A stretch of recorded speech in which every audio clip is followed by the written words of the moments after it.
10 বছর আগে এই হাওরে দেখা মিলত শত শত শ্রমিকের, আর এখন হাতে গোনা কয়েকজন। শ্রমিক সংকটকে কাজে লাগিয়ে মজুরি বাড়িয়ে নিয়েছেন তারা, তবে কষ্টের গল্পটাও জানালেন। আগে তো কমই পেতাম, আগে ধরেন যে পুরা দিনে 500, 400 বা 300 এরকম।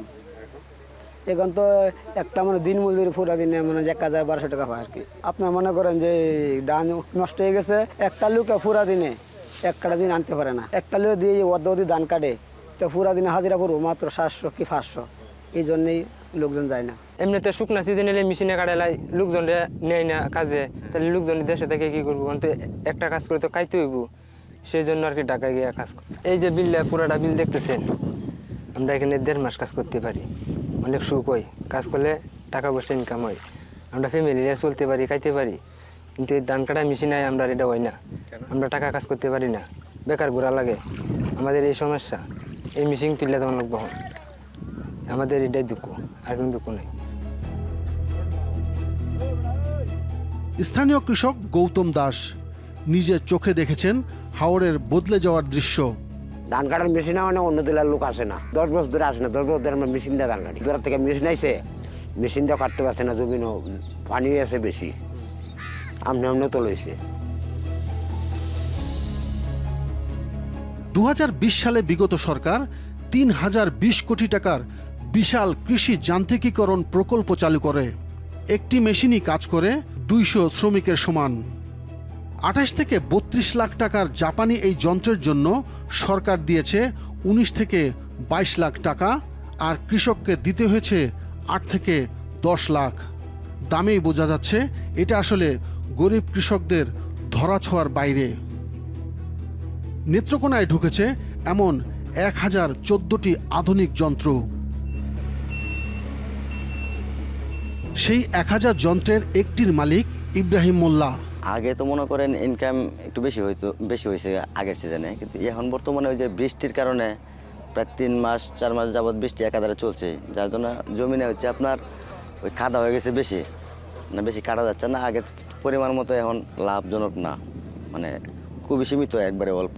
এটা তো কৃষকের জন্য অনেক উপকার হয়েছে, যেটা হচ্ছে আপনার কৃষক দিয়ে কাটাইলে তো অনেক সময় লাগে যায়, মানে প্রচুর সময় লাগে, কিন্তু মেশিন দিয়ে কাটে তো আপনার তাড়াতাড়ি হয়ে যায়, জলদি হয়ে যায়, সেই জন্য তো এটা সরকার খুবই ভালো কাজই করেছে। এটা এই হারভেস্টার আসার পর কিভাবে শ্রমিকরা কর্মসংস্থান হারায় সেটা বোঝা গেল এই শ্রমিকের কথায়।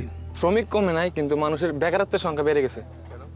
কারণ আগে মানুষ ধান কাটতে হাঁটতে তারা রুজি করতে পারতো, কিন্তু এখন তো মেশিন আসার পরে মনে করি এটা 100 জনের কাজ একাই করতে পারতেছে। তার মানে যে 100 জন মানুষ ওরা কি করতেছে, আর হয়তো অন্য কাজ করতে হইব, নয়তো বেকার থাকতে হইব। মাত্র 1000 হারভেস্টার যন্ত্রই মাঠ থেকে চিরতরে সরিয়ে দিল অসংখ্য ধান কাটার শ্রমিককে। আমরা করার কিচ্ছু নাই, লোক নাই, সব আছে রোড একাডে, অটো লয়ে আছে, সিএনজি লয়ে আছে, রিক্সা লয়ে আছে, হ্যাঁ, গার্মেন্টস আছে। আমরা কৃষক ঠিকছি, আমরা অসহায় আছি খুব বেশি।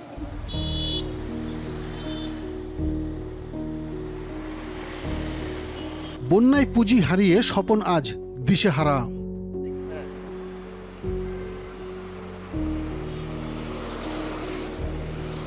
পেটের তাগিদে হাওর ছেড়ে স্বপনও চলে এলেন ঢাকা শহরে।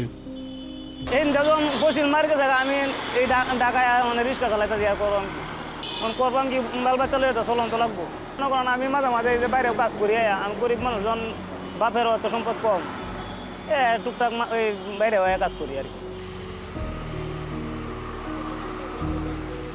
স্বপন মিয়া একা নন। গত 10 বছরে হাওর ছেড়ে শুধু এই ভাটারাতেই বসতি গড়েছেন হাজারেরও বেশি পরিবার। পুরো ঢাকায় কত বেড়েছে সংখ্যাটা কারোরই জানা নেই।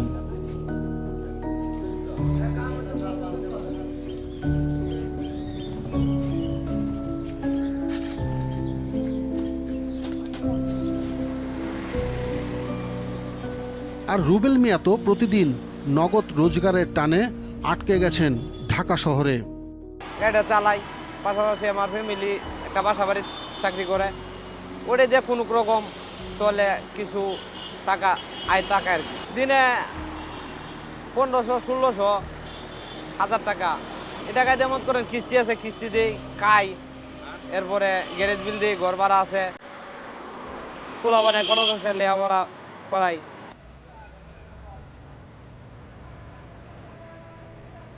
এভাবেই দিনকে দিন বাড়ছে স্বপন আর রুবেল মিয়াদের সংখ্যা। শহরের রাস্তাগুলো যেন বাকি গল্পটা নিজেরাই বলে দেয়।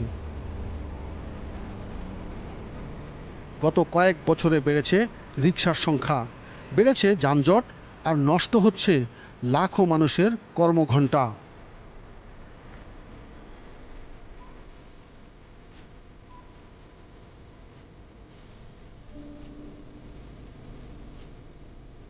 জলবায়ু পরিবর্তনের ঝুঁকি, কৃষিতে অনিশ্চয়তা এবং যান্ত্রিকীকরণের প্রভাবে হাওড়ের অসংখ্য মানুষ এখন শহরে। নতুন মানুষ মানেই নতুন বসতি, আর নতুন চাপ, নতুন সংকট।